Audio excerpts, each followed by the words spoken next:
Hello everyone, आज हम देखेंगे क्लास 12 का एक्सरसाइज 11A जिसमें हम देखेंगे आर.एस. अग्रवाल बुक का सॉल्यूशन।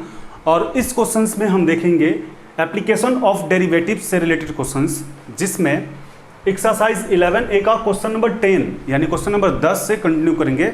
प्रीवियस लेक्चर में हमने इसका प्रीवियस क्वेश्चंस, इसका प्रीवियस एक्सरसाइज तथा इसका इंट्रोडक्शन पार्ट किया हुआ है, जिसका लिंक हमारे डिस्क्रिप्शन बॉक्स में अवेलेबल है या फिर जो उसका वीडियो प्लेलिस्ट में भी अवेलेबल है। आप प्रीवियस वीडियो को हमारे प्लेलिस्ट के थ्रू या फिर जो लिंक डिस्क्रिप्शन बॉक्स में दिए हुए हैं उसके थ्रू जाके देख सकते हैं। आप एक बार प्रीवियस क्वेश्चंस को जरूर सॉल्व करें, हमारे प्रीवियस वीडियो को जरूर वॉच करें, ताकि आपकी जो भी डाउट्स है वो वीडियो देखने के बाद और क्वेश्चन सॉल्व करने के बाद आपके डाउट्स सही हो जाएंगे, सारे डाउट्स क्लियर हो जाएंगे।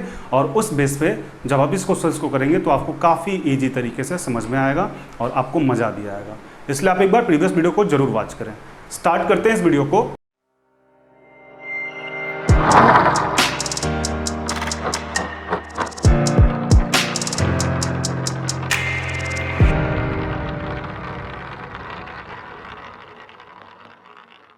एक्सरसाइज 11A का जो क्वेश्चन नंबर 10 यानी 10 नंबर जो क्वेश्चन है, पहले क्वेश्चंस को आप ध्यान से समझें। क्वेश्चन समझ जाएंगे, क्वेश्चन आपसे डील भी हो जाएगा, बन भी जाएगा।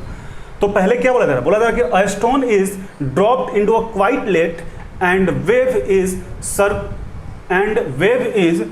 Circles at a speed of 3.5 centimetre per second at the instant when the radius of the circular wave is 7.5, how fast is in the enclosed area increasing। यानी क्वेश्चन में बोला जा रहा है कि आपके पास एक क्या है, एक लेक है, एक झील है और उस झील में पत्थर मारा जाता है।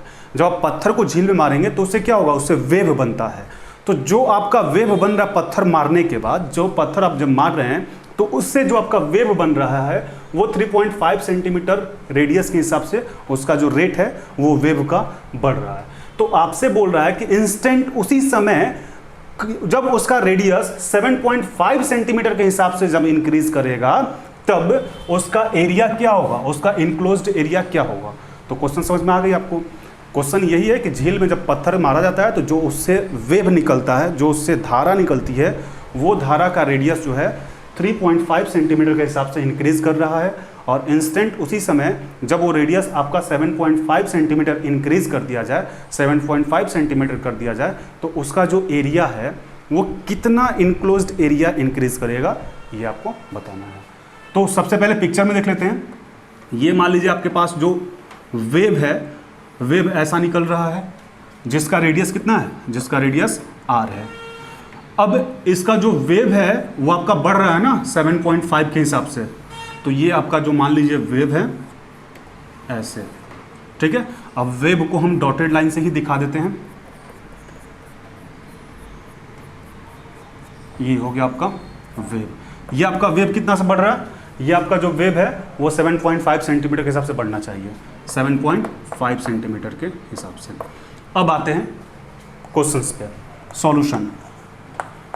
यहाँ पे सबसे पहले आप ध्यान दें, जो स्टोन आपका मारा जा रहा है तो उसका जो सर्कुलर लूप है, जो सर्कुलर जो वेव बन रहा है वो कितने के हिसाब से इंक्रीज कर रहा है? 3.5 के सेंटीमीटर के हिसाब से।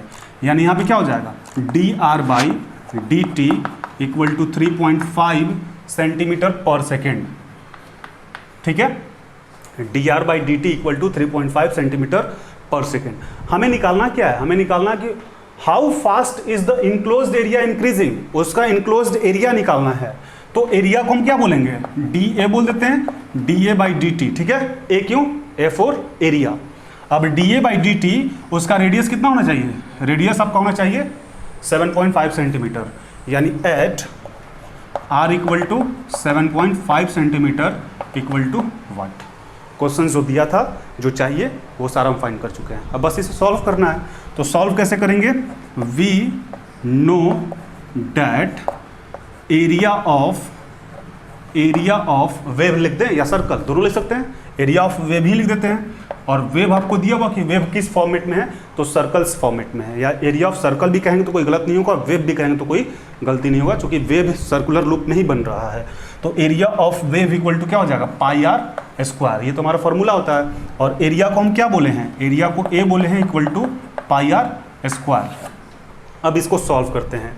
तो कैसे सॉल्व करेंगे, यहाँ पे लैंग्वेज लिखेंगे differentiate with respect to T on both side, जब आप t के रिस्पेक्ट में दोनों तरफ डिफ्रेंशिएट करेंगे तब क्या मिलेगा आपको? तब आपको मिलेगा dA by D T equal to, पूरा को एक बार डिफ्रेंशिएट कर देते हैं, D pi are square by D T, यानी dA by D T equal to क्या हो जाएगा? यहाँ पे जो आपका पाई है ये कांस्टेंट है, इसको बाहर कर देते हैं, pi D R square by D T. ठीक है, अब यहाँ पे क्या हो जाएगा? अब आपके पास हो जाएगा D A by D t, d A by D T equal to pi, और यहाँ पे आप ध्यान दें क्या करना होगा, चेन रूल अप्लाई करेंगे ना, तो चेन रूल अप्लाई करेंगे तो क्या हो जाएगा? D are square by D R into D R by D T. ठीक है, उसके बाद क्या हो जाएगा? D A by D T equal to pi into, यहाँ पे देखिए आर स्क्वायर का डिफ्रेंसिएशन कितना होता है? 2r होगा, 2r के पावर 2 माइनस 1, यानी 2 माइनस 1 करेंगे तो यहाँ पे देख लें 2r 2 माइनस 1 करेंगे तो 2 माइनस 1 1 ही हो जाएगा, यानी हम डायरेक्ट 2r भी बोल सकते हैं। तो यहाँ पे क्या हो जाएगा? ये आपका हो जाएगा 2r इंटू, अब यहाँ पे देखें dr बाई डी टी 3.5 पहले ही दिया हुआ आपके क्वेश्चन में, तो यहाँ पे रख दे 3.5। अब ये क्या हो जाएगा? अब ये आपके पास हो जाएगा dA by D T equal to, अब यहाँ पे पाई का वैल्यू रखते हैं, पाई का वैल्यू क्या रख दे? 22/7 इंटू 3.5 इंटू 2r। ठीक है, अब इसको कटा दें, ये कितना हो जाएगा? 7 5 जा 35, यानी 0.5 हो जाएगा, 0.5 dA by D T equal to, अब जब इसको आप मल्टीप्लाई कराएंगे तो ये कितना हो जाएगा? 5 2 जा 10, 5 2 जा 10 और 11, यानी 11 हो जाएगा ना, 11 इंटू 2r। अब इसके बाद पहले आप इतने पार्ट को नोट डाउन करें, फिर आगे बढ़ेंगे कि क्या करना है। एक बार फिर से एक्सप्लेन कर देते हैं, एक बार फिर से देख लें आप। क्वेश्चन में आपको बोला जा रहा है कि एक स्टोन है जिसको ड्रॉप किया जा रहा है, पानी में मारा जाता है, तो पानी में जब मारते हैं तो उसका जो वेव बनता है, उसकी जो धारा बनती है वो सर्कल्स टाइप की बनती है, और उसका जो रेडियस है वो आपका 3.5 सेंटीमीटर पर हिसाब से इंक्रीज करता है। Instant when the radius of the circle wave is 7.5 centimetre, उसका रेडियस जो है 7.5 सेंटीमीटर इंक्रीज करने के लिए उसका एरिया जो होगा, उसका एरिया किस हिसाब से इंक्रीज करेगा? जब 7.5 सेंटीमीटर के हिसाब से होता तो dr बाई डी टी जो है आपको दिया हुआ है 3.5 सेंटीमीटर पर सेकेंड। हमें निकालना क्या है? हमें एरिया इंक्रीज निकालना है, यानी dA बाई डी टी निकालना है एट r कितना पे? 7.5 सेंटीमीटर पे इक्वल टू व्हाट? अब we know that area of wave या area of circle equal to क्या होता है? Pi are square. Area of wave या एरिया ऑफ सर्कल को ए बोले हैं, पाई आर स्क्वायर। इसको क्या किया? Differentiate with respect to T on both side.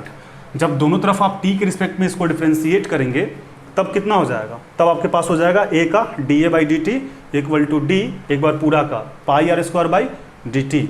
अब पाई जो आपका कांस्टेंट है ये तो बाहर हो जाएगा, यानी dA by D T equal to pi D R square by D T. अब इसको क्या करेंगे? चेन रूल पे अप्लाई करेंगे। तो जब चेन रूल पे अप्लाई करेंगे तो हो जाएगा dA by D T equal to pi, यहाँ d are square by D R into D R by D t. dA by D T equal to pi, और आर स्क्वायर का difference कितना होगा?